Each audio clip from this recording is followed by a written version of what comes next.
อ่ะ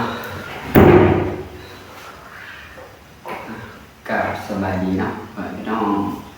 เบิร์ดสุคนเนาะทางทงกับเมื่อนี้ก็มาอธิบายให้มี FC เพิ่นได้รู้เนาะพี่น้องเนาะทางทงก็บ่ได้พูดหรอกว่าน้องสาวเพิ่นสิได้มาเนาะพี่น้องทางทงก็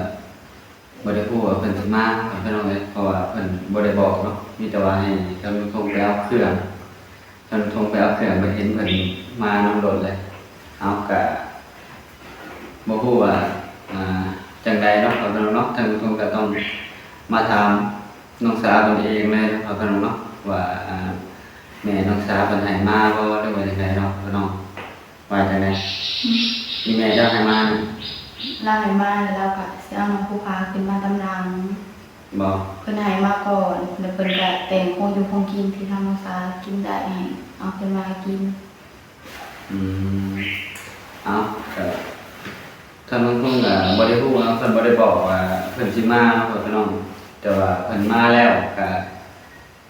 ก็บ่อยากให้เพิ่นกลับเมื่อปานใดเนาะเพราะว่าค่าน้ำมันอีหยังก็แพงกว่าพี่น้องเด้ออีหยังค่ารถก็แพงเนาะพี่น้องเนาะโดยทางน้องก็ฮอด3 เดือนก็เนาะจึงได้เอาน้องภูผาเพิ่นมาก็ได้เพราะว่าทางแม่น้องสาวเพิ่นก็บ่อยากให้เอาน้องภูผาเพิ่นมาปานใดเนาะพี่น้องโดย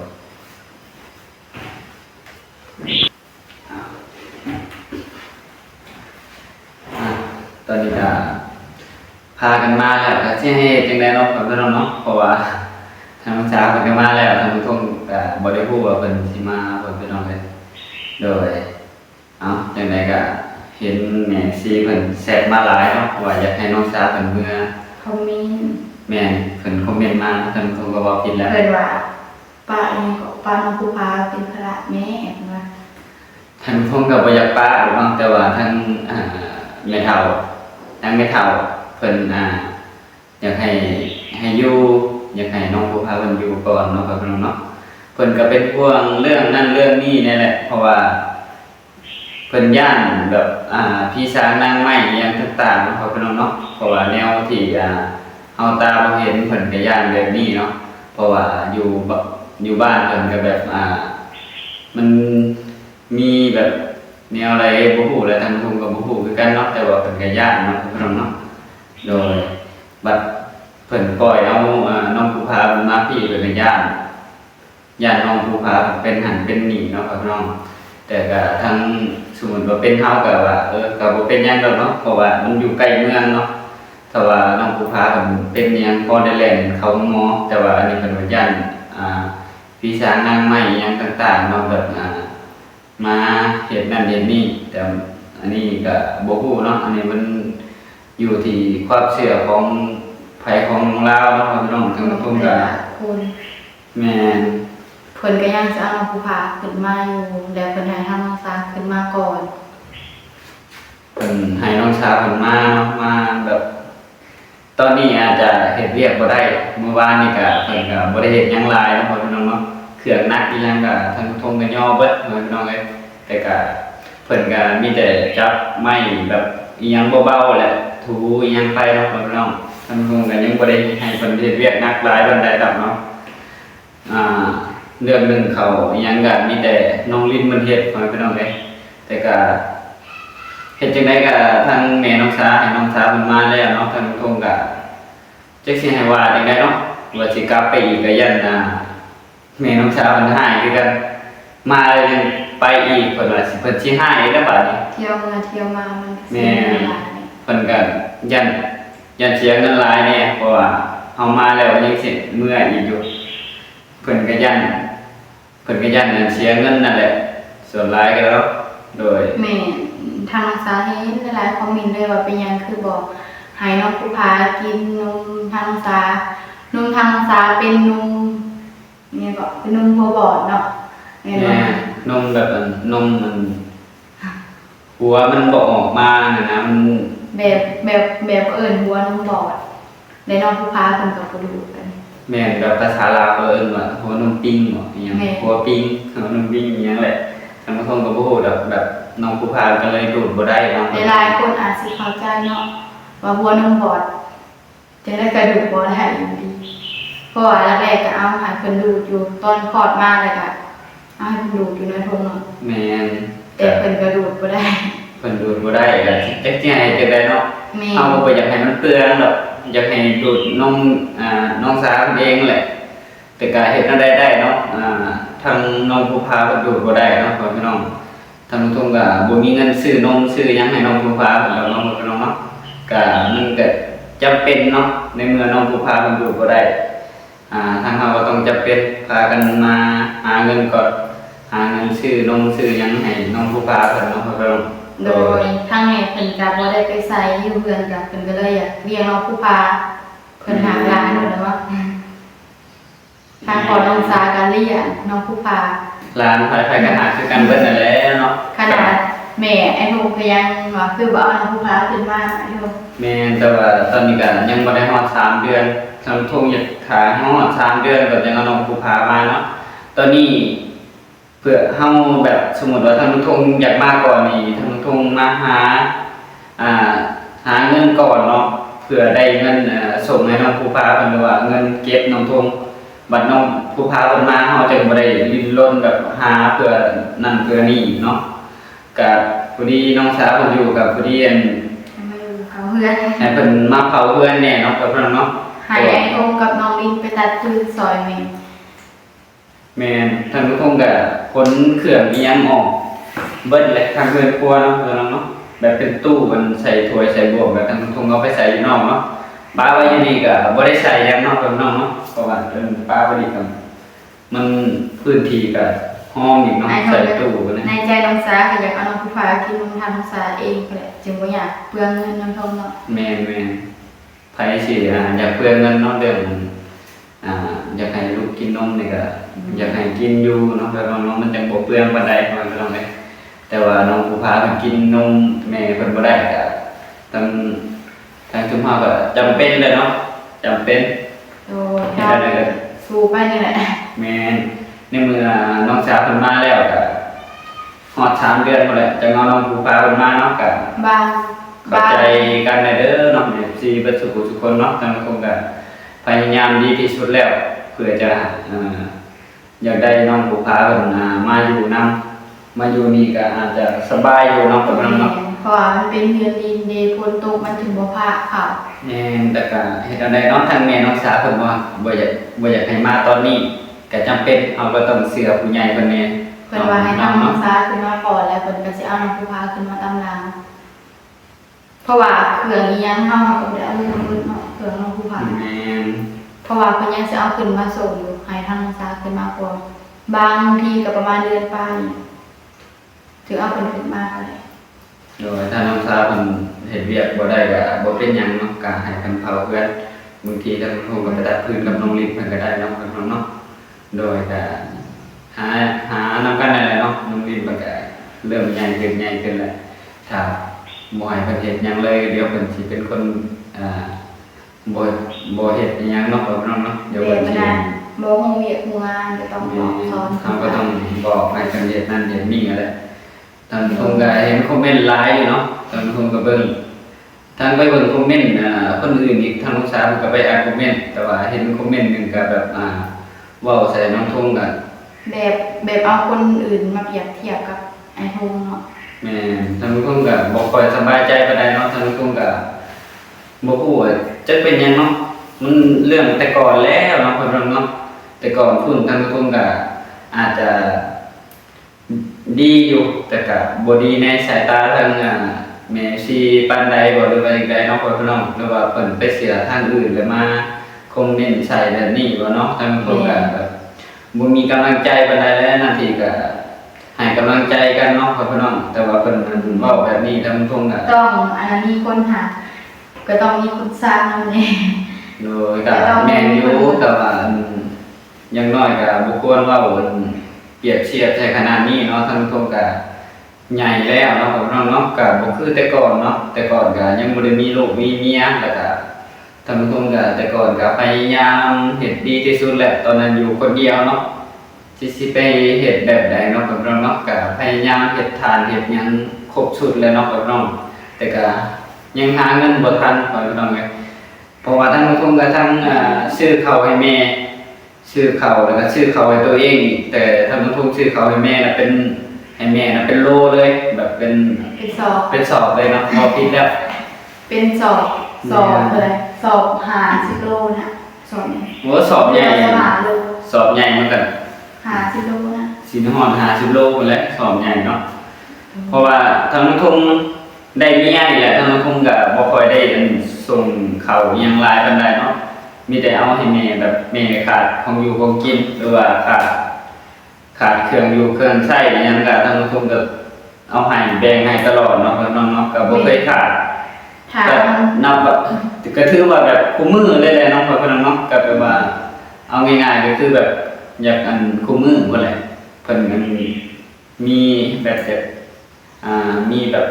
ของอยู่ของกินอีหยังบ่เนาะพ่อพี่น้องถ้าว่าทางน้องทงบ่มีก็บ่ได้ให้เนาะพ่อพี่น้องเนาะถ้าน้องทงมีก็ทางน้องทงให้ตะกี้ก็ทางน้องทงก็ซื้อข้าวให้ตลอดเนาะพ่อพี่น้องซื้อข้าวให้บางทีก็ทางน้องทงก็จนบ่ได้เติมเน็ตของตัวเองถ่ายคลิปให้มี FC เพิ่นได้รับชมเนาะก็ทางน้องทงก็พยายามดีที่สุดเลยตอนนั้นน่ะพยายามสุดๆเลยแล้วก็ มีเกือบ2ผู้คอยมีมันซื้อ โอ้น้องสาวมันซื้อเกิด แม่ ซื้อเกิดให้น้องลินให้น้องละน้อยบ่ แม่คอยซื้อ แม่ดาว ซื้อให้น้อยก็เบิ่งนี่นะ เดี๋ยวไปเบิ่งก่อนเนาะพี่น้อง หายโทรเอาแม่คอยซื้อให้น้องน้อย เอาโอ้เกิด ผู้ใหญ่เลยนะ เกิดนี่ก็เจ้าอยากสั่งน้องลินบ่ได้เกิดไหม แม่เนาะ พวก กับหูกันเนาะแม่ทางน้องฟ้ากับหูอ่ะน้องน้อยถึงใส่ได้จังได๋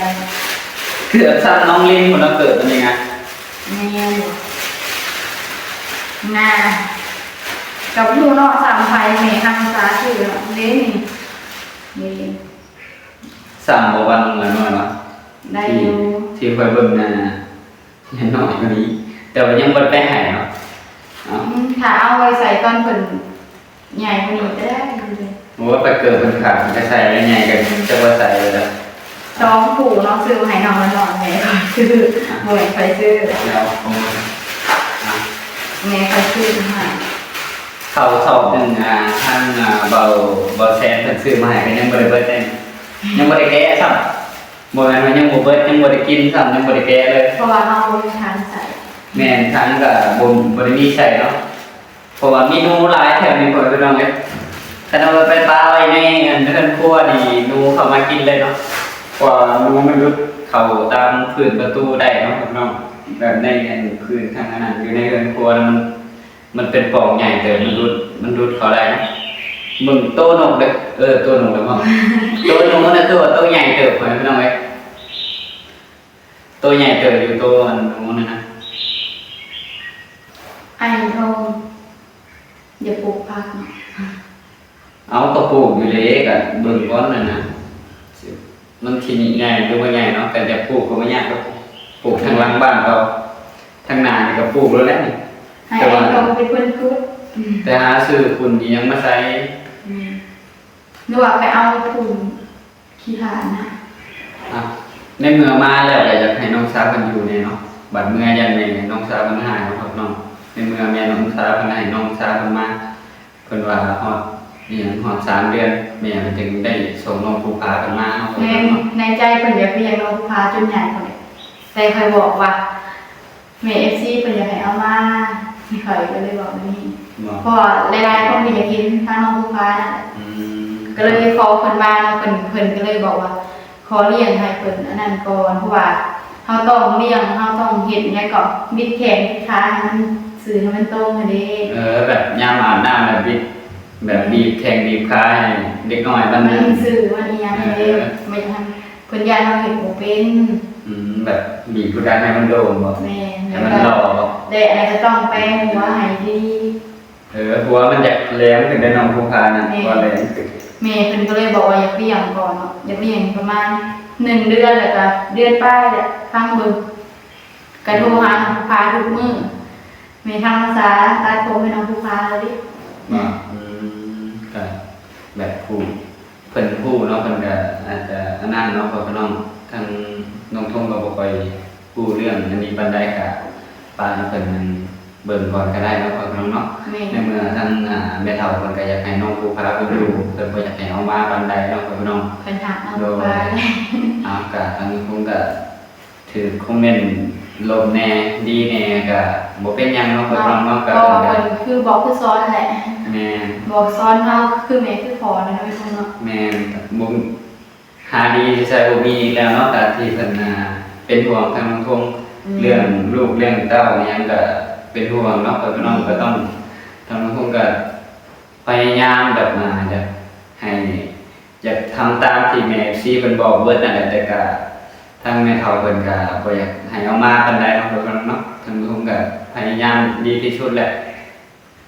ก็ตามที่น้องทงเฮ็ดได้แล้วเนาะทางน้องทงเฮ็ดก็ได้บ่ฮู้ว่าสิถูกใจบ่ถูกใจทางน้องทงก็บ่ฮู้เนาะก็ต้องขอโทษขออภัยเนาะน้องเนาะก็ต้องขอบคุณเนาะทาง MC เบิดทุกคนเนาะที่เบิ่งคลิปของน้องทงแล้วก็คอมเมนต์มาแนะนำอีหยังต่างๆเนาะมีแต่น้องสาวเพิ่นนี่แหละอ่านคอมเมนต์อีหยังต่างๆเนาะพ่อพี่น้องเนาะเพิ่นตอบคอมเมนต์ตลอดเลยช่วงนี้เนาะพ่อพี่น้องทางน้องทงก็อาจจะอ่านหนังสือบ่เป็นเลยเนาะพ่อพี่น้องเนาะเอาง่ายๆก็คือบ่เป็นเลยพ่อพี่น้องเอ้ยอ่านเป็นก็อาจจะเป็นบางคำเนาะพ่อพี่น้องเนาะเจ้าโดยอีหยังนี่อาจจะโอเคอีหยังนี่ก็เขียนได้อยู่พ่อพี่น้องเอ้ยแต่ว่ายาวกว่านี้บ่ได้พ่อพี่น้อง หลายๆคนก็อยากให้ทางศึกษาลงเมืองแบบลงเมืองเรียนทางผู้ปาเนาะแบบอยากให้เพิ่นมีความอบอุ่นแบบเนี้ยก็แบบนั้นความอบอุ่นแม่นะ ความอยากให้ลูกมีความอบอุ่นจากแม่อหย่างต่างๆนี่แหละแต่ก็ หลายๆคนก็แนะนำให้ทางศึกษาลงเมืองเอาน้องผู้พาน้องยันเป็นภาระแม่เพิ่นก็บ่ได้เป็นภาระหรอกเพิ่นอยากเอาอยู่เนาะในใจทางศึกษาก็อยากเอาขึ้นมาเพิ่นแหละเพราะว่าเพิ่นอยากเลี้ยงน้องผู้พา แม่นทางคงก็บ่ฮู้ว่าสิว่าจังไดแล้วเนาะทางคงก็อยากเอามาอยู่แต่แม่น้องสาวยังบ่อยากให้เอามาเพิ่นเอาเลยแต่เพิ่นส่งน้องสาวเพิ่นมาแบบนี้แล้วสิเฮ็ดอะไรเนาะกลับไปอีกบ่ถึงเราหายว่าซั่นมายังเที่ยวไปเที่ยวมาแล้วสิว่าไอ้เด้อเนาะเพิ่นเอาทางคงก็เบิดคำสิว่าคือกันเพิ่นเอาเด้จักสิให้เฮ็ดจังได๋แหละคันสิกลับไปอีกก็ยันทางแม่เฒ่าเพิ่นหายคือกันเนาะ ใช่เอาน้องสาวคนเมื่อยก็ได้เที่ยวไปเที่ยวมาอยู่คนสิวายแล้วเนาะแต่ก็เพิ่นอยากเบิ่งร้านก่อนเพิ่นอยาก เดือนหนึ่งเดือนไป แม่นแต่ทางทุ่งให้ประมาณ3เดือนทางทุ่งก็คิดฮอดลูกอยู่เนาะพ่อพี่น้องเนาะ ไอ้พวกให้3 เดือนอ่ะ ให้อยู่พุ่น3เดือนให้เฮาตั้งโตได้อยู่พี่ก่อนเพราะว่าช่วงนี้ก็เฮามาใหม่เฮายังบ่ได้มีอีหยังไว้อยู่ในเรือนนะ ทางแม่เพิ่นก็อยากให้น้องผู้พาลืมแม่ลืมพ่อก็มีแต่ลงไปหมิ่นไปหยอกเพิ่นน่ะเพิ่นบอกว่าเที่ยวลงไปให้เพิ่นลืมเฮาพอดี บอกแต่ว่ามันเอาถึงแล้วให้ยันเงินแบบเดียวก็ต้องขี่รถเอาก็อาจจะพอได้อยู่แล้วครับน้อง คือรถจักรอ่ะพอได้ ๆขี่รถจักรนะพอได้อยู่มันบ่ปานใดเนาะเสียเงินก็ได้โดนๆเถื่อไปเทื่อนึงนี่อาจจะได้อยู่เนาะ เดือนหนึ่งเฮาไปเดือนหนึ่งก็ได้แต่เพียง เอาจริงๆก็แม่น้องสาวก็อยากให้น้องสาวมาเฮ็ดเวียกอะไรเนาะเพิ่นอยากเลี้ยงหลานเพิ่นก็เลยแต่ว่าทางตรงก็อยากเอาน้องผู้พาเพิ่นมาเพิ่นก็เนาะอยากก็ยันมันแม่เพิ่นไปหันไปนี่บ่ได้แน่เนาะเพราะว่าทางแม่เฒ่าเพิ่นก็เวียกก็ยังบ่มีดอกเพิ่นเฮ็ดหว่านข้าวยังเรียบร้อยไปแล้วเนาะเพิ่นเนาะ ส่วนพอทางซาก็ไปหาเฮ็ดครัวหาอีหยังนั่นแหละไปแบบไปอันเดทงไปบ่ไปแบบตีดินนี่ยังแหละเข้าปุดุเนาะแบบไปเข้าปุดุรับจ้างนี่แหละ แม่เอาก็ถ้าว่าบ่ตอบคอมเมนต์ใดก็ต้องขอโทษขออภัยกับน้องเนาะบางทีทางน้องคงก็อาจจะทำตามบ่ได้ว่าทุกอย่างเนาะกับน้องๆก็มันก็มีแบบปัญหาแน่เนาะถ้าว่าจังใดก็ได้เพราะมันก็มีปัญหาแน่ถ้าทำตามบ่ถูกก็ได้ก็ต้องขอโทษขออภัยในแม่ที่เบิดทุกบุญทุกคนเนาะโดยเนาะเอาตอนนี้ก็ฮอดประมาณจักโมงแหละ 12 12 โมงกำลังสิเบิ่งโทรศัพท์ บ่ายโมง บ่ายโมงเลย กายอยู่2 โมงเลยเนาะเพิ่นก็เนาะ นี่เพราะว่าพากันเก็บเหมียนยังอย่างนี้เลยที่เราคนออกไปเมื่อวานนี่เนาะ แม่ก็พากันกอดปัดกวาดอนามัย แถวนอกนี่แถวยังอย่างนี่เลย ถ้าว่ามีที่ท่านใดที่บ่เข้าใจในตัวลงทุนก็ต้องขอโทษขออภัยนะครับน้องๆตัวลงทุนก็อาจจะทำตามหรือว่าที่เพิ่นนั้นคิดจังไดแต่ก่อนเนาะเพิ่นน้องแต่ก่อนนั้นทางลงทุนก็อาจจะบ่ค่อยอันนั้นปานใดเพิ่นน้องเนาะตอนนั้นก็ยังบ่ได้มีลูกมีเมียอิหยังทางลงทุนก็อาจจะบ่เฮ็ดอิหยังหลายปานใดแต่ก็ทางลงทุนก็พยายามเฮ็ดแล้วก็พยายามได้เงินมาแล้วก็ได้ซื้อข้าวซื้อน้ำซื้อของอยู่ของกินแทนทางลงทุนตอนนั้นก็ได้เงินบ่ค่อยหลายปานใดเนาะกับพอแบบจุนเจือครอบครัวตอนนั้นก็ได้แบบซื้อข้าวซื้อน้ำให้ทั้งแม่ทั้งลงทุนก็บางทีก็ซื้อข้าวดำโล2 โลมาแล้วก็นึ่งกินเบิดแล้วก็แล่นไปกินน้ำแม่ต่อเนาะเพิ่นเนาะ ตอนนั้นทางพวกคุณกะโคกำลังซ้ายอยู่ ตอนนั้นก็พอดียังคุยกับน้องสาวอยู่ตอนตะกี้ผมก็คือกันนั่นแหละเนาะพี่น้องเนาะพอดีขาดช่วงหนึงขาดเน็ตแล้วก็ขาดอิหยังหลายๆอย่างเนาะพี่น้องเนาะก็ไปหายืมเหมือนกันเลยไปหายืมแบบคือเฮ็ดนั่นแหละเนาะพี่น้องเนาะก็ไปหายืมทั่ว ก่อนตอนทางภาษาไปไทยเนี่ยเกิดเหตุโทรไปได้โทรโทรถูกมือเลยโทร อ๋อว่าภาษากันตะกี้เนาะไปเห็นอะไร อ้าวไม่ค่อยอยากให้น้องข่อยจริงฝากเงินมาให้เติมอีกนะ ก็พอดีน้องสาวก็เติมเน็ตไปพร้อมแล้วตอนนั้นเพิ่นโทรหาอย่างเดียวเพิ่นขาดมันทงบ่ได้เลยบ่เห็นว่าก็ได้มีแต่โทรหาปิ๊งให้เข้าใจกันแน่เข้าใจเรียกคือกัน โดยเข้าใจข่อยก็หักอะไรข่อยจึงโอนเงินมาให้เติมอีกเนาะ แต่อันนี้ก็อยู่นำกันอะไรยังสิเป็นห่วงอยู่ว่าซะคือว่าเห็นแชทมาตลอดจนบ่ได้เฮ็ดหยัง เสร็จถามให้พูดไม่นอกว่ากินข้าวกับอีหยังเห็นโอ้โห แชทยาวขนาดนั้นเลยบ่เห็นว่าก็ได้นะ โดย แชทจนตอบบ่ทันเลยพี่น้องเอ้ยน้องสาวก็ได้ ก็โทรหาทางผู้ฟ้าทุกมื้อเนาะก็คิดฮอดอยู่แต่ก็ต้องจำเป็นมาเนาะเพราะว่ามีเป็นให้มาเลยเนาะเพิ่นก็สิเอาน้องผู้ฟ้าขึ้นมาตามนั้นนั่นแหละ โดยก็ในเมื่อมาแล้วก็เฮ็ดได้ดอกก็พากันอยู่ก่อนเนาะพี่น้องเอ้ยก็หาเงินเก็บไปแล้วก็น้องผู้พาเพิ่นมาจักสบายเนาะมันจะมีเงินซื้อนมซื้อหยังให้น้องผู้พาเพิ่นเพราะว่าน้องผู้พาเพิ่นก็กินนมแม่บ่ได้แล้วก็ต้องจำเป็นเนาะเพิ่น น เนาะ มเป็นนมหัวบอดหลายๆคนอาจสิเข้าใจเนาะ ผู้ที่เพิ่นเคยมีลูกมีหยังมาเพิ่นอาจจะสิเข้าใจเนาะเพิ่นเนาะ โดยก็ทางน้องก็อาจจะบ่ฮู้เรื่องแบบนี้ปานใดเนาะแต่ก็ในนิ่งที่น้องสาวเพิ่นเว้ามากเพิ่นก็ได้ทางน้องก็บ่ฮู้เรื่องอันนี้ปานใดเนาะโอเคเนาะตอนนี้ก็คือสิพากันแบบไปหาเรื่องอื่นแล้ว โดยทางซากับตอบคำถาม FC เบิร์ดเนาะว่าเป็นหยังคือมาเป็นหยังคือบ่อยู่น้องผู้พาก่อนเนาะทางซากับตอบในคลิปนี้เบิร์ดเด้อบัดนี้ ยังพูดนะ ทำอาหารเนาะพี่น้องก็เฮ็ดได้เนาะในเมื่อว่าอยู่ใกล้ก็ยังหาคือเก่าเนาะพี่น้องเอ้ยถือว่าน้องสาวเพิ่นที่อยู่พุ่นทางทุ่งอยู่พี่ก็ยังหาเนาะพี่น้องเนาะแต่ก็แม่เพิ่นให้น้องสาวเพิ่นมาแล้วก็ถือว่าเพิ่นก็จะให้มาหาเฮ็ดเวียกนั่นแหละ ข่อยมาจากพี่พระเจ้าที่เจ้าเฮ็ดเวียกในเรือน ตอนถ้าว่าเพิ่นจังไดก็เพิ่นก็อยากให้มาเนาะเพิ่นอยากให้มาเฮ็ดเวียกถ้าน้องสาวเพิ่นเฮ็ดเวียกบ่ได้ก็บ่เป็นหยังตอนนี้เนาะพี่น้องเนาะตอนนี้บ่เฮ็ดเวียกก็บ่เป็นหยังเดี๋ยวทางทุ่งไปเองก็ได้เนาะพี่น้องเนาะ ไปกับน้องลิน แม่นไปกับน้องนินไปหาตัดพื้นเนียงนี่แหละ ข่อยก็อยู่เรือนกวดเรือนทานึงเขาทา แม่นเอากับพากันเฮ็ดเวียกซอยกันนั่นแหละในเมื่อไม่เท่ากันก็บ่อยากให้หลานมาเนาะพี่น้องเนาะ อยากให้มาอยู่แต่ทำหอดหลายเดือนก่อน แม่นแต่ยังบ่ฮอดเท่าใดเดือนกันก็ได้ก็ได้เดือนอีกอ่ะก็วันที่ยังเดือน วันที่31หากันน้องผู้พาเพิ่นทำก็ได้21มื้อเนาะ เด้31เลย แม่ยังเหลืออีก10มื้อเพิ่นก็ครบหอดเดือนหนึงเนาะน้องผู้พา มาอืม ถือว่าไวตื่นเนาะ อืมไว้อยู่ ทางซ้ายคือไวเนาะ โอเคแล้วทางผมก็ส สิได้จบคลิปไว้เพียงเท่านี้เนาะก็ต้องขอขอบคุณเนาะทาง FC ที่เป็นห่วงทางน้องภูผาแล้วก็เพิ่นอยากให้อยู่กับน้องภูผาเพิ่นแน่แหละเนาะแต่ก็ในแม่น้องสา